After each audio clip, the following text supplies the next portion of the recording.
Bismillahirrahmanirrahim. Assalamualaikum warahmatullahi wabarakatuh. Alhamdulillah rabbil alamin arrahmanir rahim maliki yaumiddin wal 'aqibatu lil muttaqin wal 'udwana illa 'alal zalimin. Asyhadu an la ilaha illallah wahdahu la syarika la ilaha illa huwa as-samawati wal ardi. وأشهد أن محمدا عبده ورسوله المبعوث رحمة للعالمين. الصلاة والسلام على سيدنا وحبيبنا وشفيعنا محمد صلى الله عليه وسلم سيد المرسلين إمام المهتدين قائد المجاهدين وعلى آله وصحبه وتبعهم إلى يوم الدين. أما بعد فقال الله تعالى في كتابه الكريم أعوذ بالله من الشيطان الرجيم ونفس وما سواها فألهمها فجورها وتقواها قد أفلح من زكاها وقد خاب من دساها. قال النبي صلى الله عليه وسلم اتق الله حيثما كنت.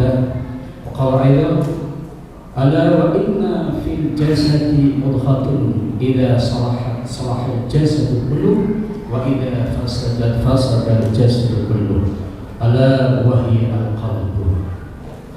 Jemaah yang dimiliki Allah Subhanahu wa taala, Bapak-bapak, Ibu-ibu, ya shaimin wa shaimat. Alhamdulillah pada malam hari ini kita sudah memasuki Ramadan kita di tanggal 14 Ramadan kita.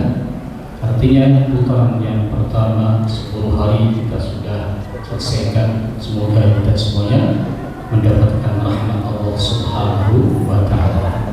Dan sebuah hadis rawahu Imam Ibnu Huzaimah sebenarnya mengatakan baik. Awal rahmatun wa awsatuhu maghfiratun wa akhiruhu itqun. Dan juga saat ini kita masuk di putaran yang kedua. Semoga kita semuanya selalu mendapatkan maghfirah dari Allah Subhanahu wa taala. Amin Allahumma amin. Ya maksudnya ketika kita melaksanakan ibadah puasa ini, kita tahu tujuannya. Dan dalam surat yang sudah kita baca, kita dengar, ujungnya ibadah puasa kita adalah ta'allaqu tattaqun, untuk menjadi manusia yang takwa kepada Allah Subhanahu wa taala. Maka kita harus melakukan ibadah puasa kita dengan sesungguhnya. Rasulullah bersabda, "Man shoma Ramadan imanan wa ihtisaban ghufira lahu ma taqaddama min dhanbihi."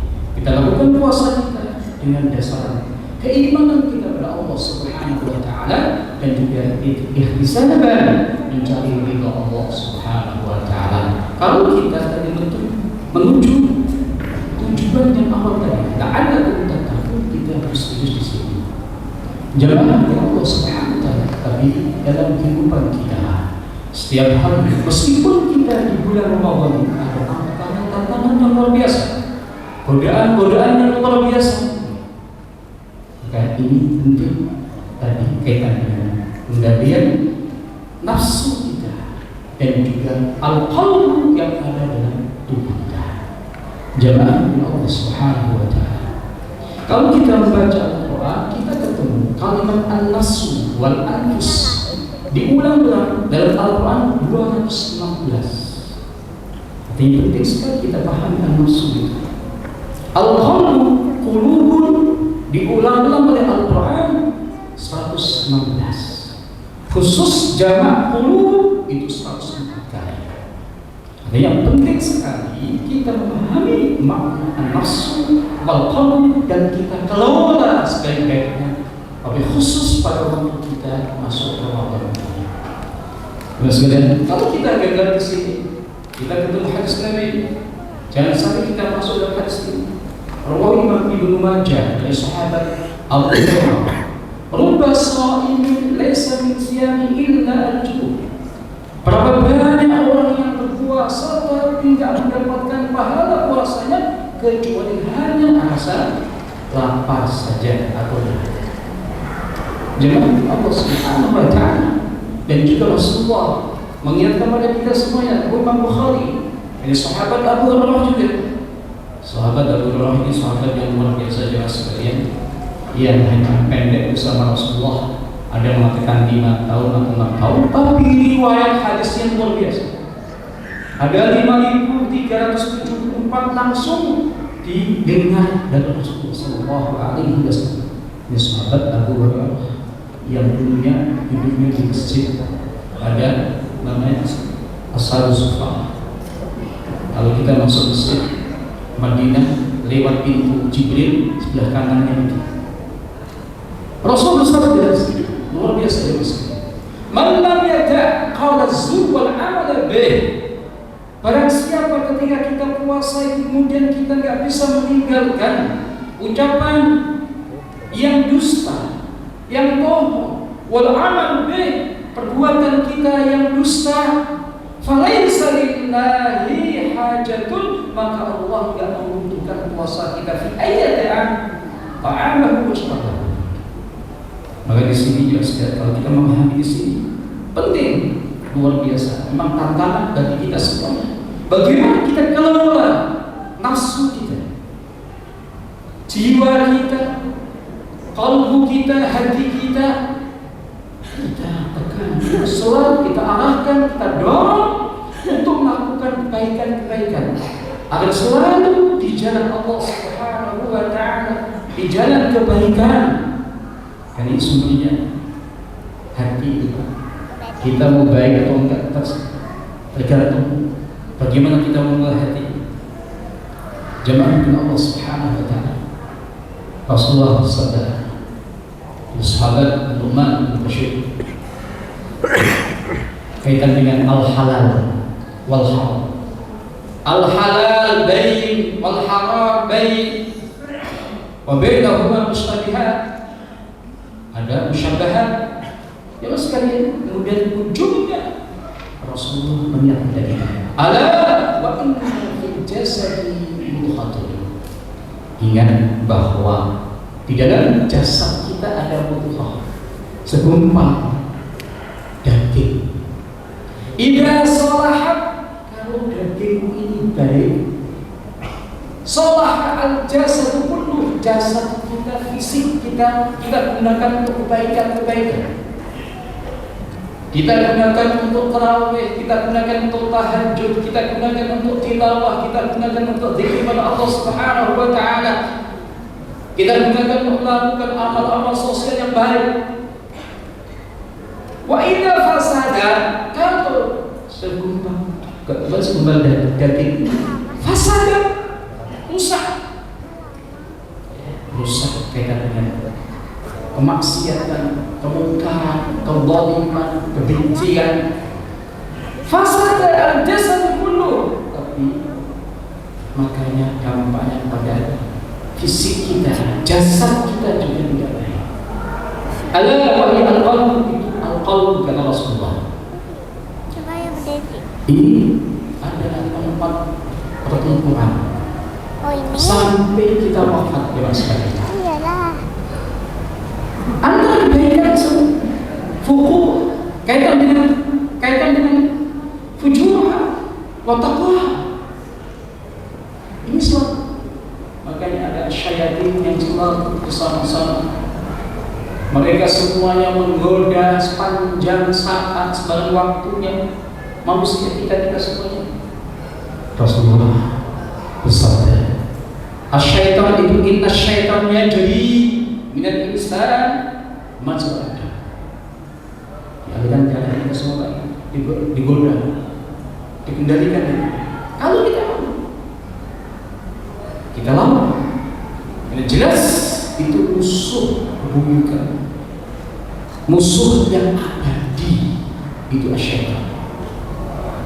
Dalam surat Al-Baqarah Allah firman, ya ayyuhalladzina amanu udkhulu fis silmi kafa wa la tattabi'u khutuwati syaitan innahu lakum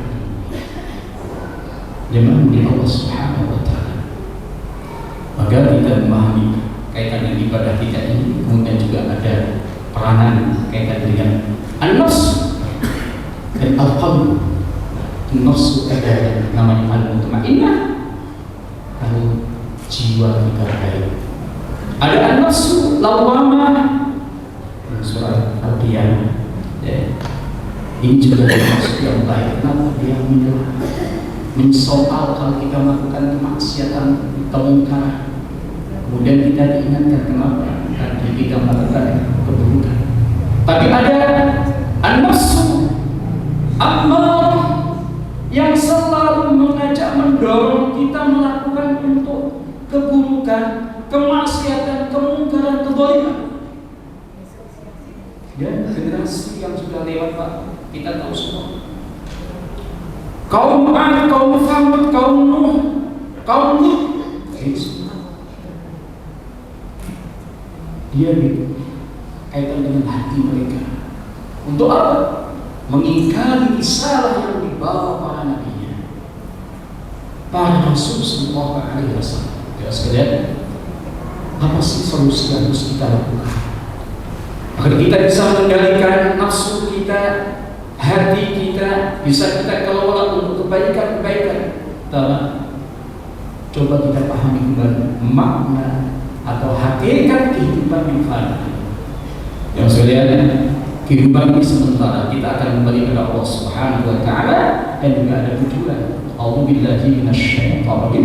Wa ma khalaqal jinna wal insa illa liya'budun. Kita ada di muka bumi hanya untuk ibadah kepada Allah Subhanahu wa taala. Ini manusia-manusia beriman sejak zaman Nabi Adam sampai saat ini. Kalau kita rugi, maka kita paham kembali dunia kehidupan sementara. Kita harus bisa mengelola hati kita dan nafsu kita untuk kebaikan-kebaikan. Kita ajak, kita tekan melakukan kebaikan-kebaikan. Yang kedua, kita kuatkan keimanan kita kepada Allah Subhanahu wa taala. Orang yang beriman selalu dia taat pada Allah Subhanahu wa taala, selalu mengatakan sami'na wa ata'na. Setiap orang mukmin yang laki-laki maupun perempuan itu selalu sami'na wa ata'na. Jadi kita kuatkan kembali iman kita. Dan yang ketiga, kita bangun ketakwaan kita. Tujuan puasa kita. La'allakum tattaqun. Coba kita susun kembali makna yang kaitan dengan takwa itu. Takwa ini semuanya amal-amal kita. Jabatan Allah Subhanahu kaitan dengan kewajiban-kewajiban yang kita lakukan, kita menghindari yang lain. Itulah takwa. Dia mengatakan takwa itu semakin kita bertakwa semakin tawadhu. Semakin kita bertakwa semakin qanaah dengan apapun yang diberikan Allah Subhanahu wa taala. Takwa itu semakin kita bertakwa semakin kita wara, hati-hati. Mana yang halal thayyiban wa haram habith. Saat ini Masya Allah info korupsi luar biasa, timah, tamin dan sebagainya. Kenapa semua akan ditanya kembali ke Allah Subhanahu wa taala? Tsumma tus'aluna yawma idzin 'anil. Harga kita ditanya dua. Min aina iktasaba wa fi ma anfaqa? Sumbernya di mana? Sumbernya apakah halalan thayyibun atau haramun habithun? Kemudian untuk apa? Terus hati-hati di sini dengan ketakwaan kita harus wara, dan juga orang yang takwa semakin yakin akan ketemu Allah Subhanahu wa taala, akan kembali dan semuanya akan dihisab semuanya. Ini sangat penting. Dan jelas sekalian, inilah pentingnya bagaimana kita mengelola nafsu kita. Nafsu tapi nafsu. Tapi ada nafsu yang baik, ada yang enggak.